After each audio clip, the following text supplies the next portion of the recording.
O movimento humano, ele é definido por nível como sendo o deslocamento do corpo e membros, produzindo por consequência, um padrão espacial e temporal de contração muscular. Ou seja, o movimento humano ele é mensurável e observável, eu consigo ver. E aí a gente tem uma diferença de capacidade funcional, né? Uma coisa é o que eu consigo fazer como capacidade funcional, outra coisa é o que o outro indivíduo consiga fazer. Então, nem sempre as pessoas terão a mesma capacidade funcional. E saber buscar estratégias para isso é importante, como a gente já mencionou bem de antes até agora, né? E o movimento no seu padrão total, ela é a mistura do indivíduo, da tarefa e do ambiente, que foi aquilo que a gente conversou até agora aqui. A gente falou sobre o indivíduo, indivíduo, indivíduo, indivíduo, e agora a gente vai entrar nos outros padrões de movimento, né? O indivíduo é percepção, é sua cognição e a sua ação, ou seja, a sensibilidade, captação de estímulos, a interpretação dos estímulos e a ação muscular. Quando a gente pensa na tarefa, a gente pensa na estabilidade, que é a estabilidade de core, de tronco, na mobilidade, né, que é o seu deslocamento, que é a locomoção, e na manipulabilidade, que é o manuseio do equipamento. Então, nós temos esses três pontos. O que eu preciso fazer? E aí vem uma pergunta muito interessante, né? Eu atiro correndo ou eu corro atirando? Já parou para pensar nisso? Eu atiro me deslocando ou eu me desloco atirando? Depende, né? Depende do cenário. Se dá tempo para eu atirar primeiro e depois me deslocar, é uma coisa. Agora, se eu já estou recebendo os disparos, eu tenho que me deslocar para depois atirar. Para depois, eu tenho que buscar um abrigo para depois verificar e aí devolver fogo se caso for necessário. Então, a sequência hierárquica do movimento, ela precisa ser planejada também. Se eu já estou recebendo disparo, eu preciso correr, preciso me abrigar primeiro, me proteger primeiro. Então, a mobilidade é muito mais importante do que a minha estabilidade para fazer um disparo, do que a minha manipulabilidade para sacar a arma e disparar. Então, eu preciso ter essas micro diferenças dentro do treinamento também, para que eu consiga, na hora do processamento da informação, tomar a decisão correta e não me tornar um alvo é, mais fácil de ser atingido. E o ambiente? O ambiente, ele só tem dois modos, o regulável e o não regulável, né? O regulável é aquele ambiente ao qual a gente está acostumado, que é o estande de tiro, que é a casa de matar, que é o equipamento que eu tenho, que são as condições de treinamento, né? Esse é um ambiente regulável, é tudo que eu consigo controlar. Mas a gente treina no ambiente regulável para lidar com o ambiente não regulável. É o ruído, é o deslocamento do alvo, é a tia que resolve sair da padaria, é o cachorro que vem correndo pela rua e desesperado ou vem em cima de você. É uma confusão louca. Então, como a gente vai treinar no ambiente regulável para um ambiente não regulável? A gente precisa criar essas estratégias. E aí, por exemplo, associar pontos de desordem é muito importante. Aí entra aí, aqui nesse caso, o force em force, treinamento simulado, instrumentos como o Airsoft ou outro recurso ali para garantir toda essa informação. Beleza? Então, o movimento, ele é um produto. Ele é um produto do indivíduo, da tarefa e do ambiente, tá?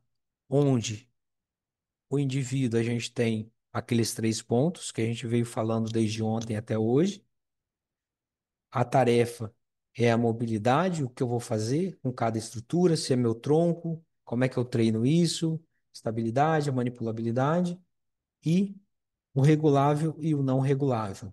o que eu consigo regular, como os meus equipamentos, como o ambiente, e o que eu não consigo regular, que é o cenário no geral ali. Então, depois disso tudo, eu tenho o produto que vai ser o movimento que eu vou executar. Perfeito? Foi até aqui? Aprendizado motor está relacionado às mudanças internas do comportamento do indivíduo e não à performance ao qual aquele indivíduo vai executar. Quando a gente olha uma pessoa fazendo um gesto de movimento, é muito bonita, a performance é muito bonita, mas nem sempre aquele indivíduo realmente aprendeu, mudou internamente, mudou a estrutura cognitiva, gerou nova sinapse para ele ali, né? E isso fica muito visível nos treinamentos de fim de semana, quando a gente sai, sabendo fazer e passa 3 dias a gente vai executar e perdeu a metade do que deveria aprender, né? Então, performance não é porque eu tive uma performance boa que eu aprendi realmente. Por isso eu preciso treinar até que haja a modificação e a mudança da estrutura neural mesmo, que ter criado uma nova sinapse mesmo, um braço sináptico ali e mudou a estrutura neural, tá? E aí a gente tem os detalhes que a gente tem que observar da ação, da organização hierárquica e da organização sequencial. O que que é a hierarquia, né? Quem vem primeiro? Qual é a sequência que vem? São coisas simples, né? Mas um exemplo básico, né? É, por exemplo, quando eu vou fazer um saque, eu já não coloco o dedo no gatilho. A última coisa que vai ser feita é realmente o acionamento de gatilho. Então, há uma organização sequencial para aquele movimento aconteça. E a gente já fala isso de forma intuitiva. E o aluno, né, como face do mal, ele vai enfiar o dedo no gatilho antes de chegar a realmente enquadrar o alvo. Então, a sequência de movimento tem que ser muito bem explicada, repetida, né? É ali. E a organização hierárquica é justamente a base de controle, a hierarquia do o nosso corpo já funciona com uma hierarquia. Sempre que você for, sempre, e é sempre mesmo, que você for executar um movimento, o seu plano de movimento, ele vai começar com estabilidade de tronco, passar para estabilidade de ombro, estabilidade de cotovelo, para chegar na estabilidade de punho. Não tem como você pular isso. Isso já é inerente ao indivíduo. A gente já aprendeu isso. Então, dar importância a essa hierarquia, né, a essa sequência, ela é fundamental. Ter a estabilidade, né? E a sequência, a organização sequencial ali. Então, dentro da habilidade motora, o que que a gente vai ter? Coisas que já vai ser conhecido, né? Um território conhecido de vocês. Técnica. A técnica, ela é fundamental. Como se faz, por que se faz, a descrição daquilo, né? Depois, a equivalência motora, que não é porque eu executo um pouquinho diferente de você que está errado também. Talvez a minha mão para aquele determinado equipamento é muito grande, então eu tenho que fazer um micro movimento para compensar. A minha mão é muito pequena, então eu tenho que fazer um micro movimento para compensar. Então, a gente consegue chegar no mesmo resultado através de uma equivalência motora para ajustar aquela técnica à minha realidade ali.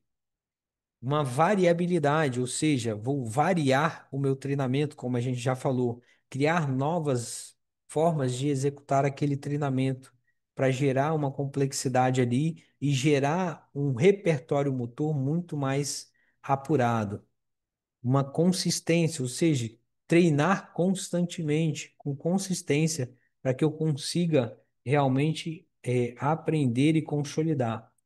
Flexibilidade, porque nem sempre no meu treinamento eu vou acessar um abrigo de forma correta, ou eu vou ir para trás do veículo e vou conseguir fazer um tiro abrigado de forma correta. Às vezes pode ter uma pedra ali onde eu estou parando, às vezes pode ser lama, pode ter um buraco, enfim.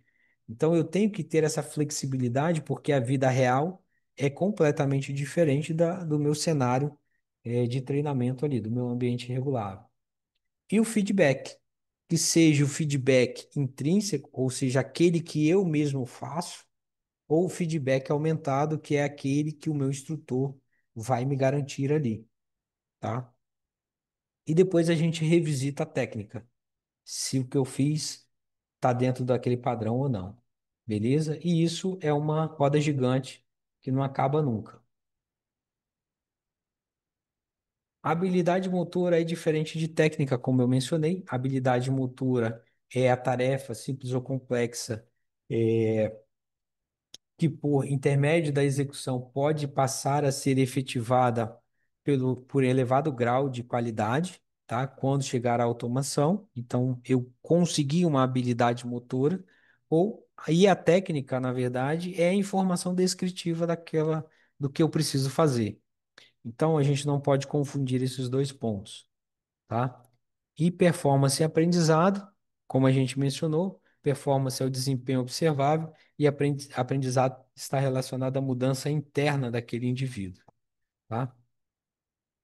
As mudanças do comportamento caracterizam-se pela melhoria da capacidade de solucionar problemas motores, ou seja, a aquisição de habilidade motora.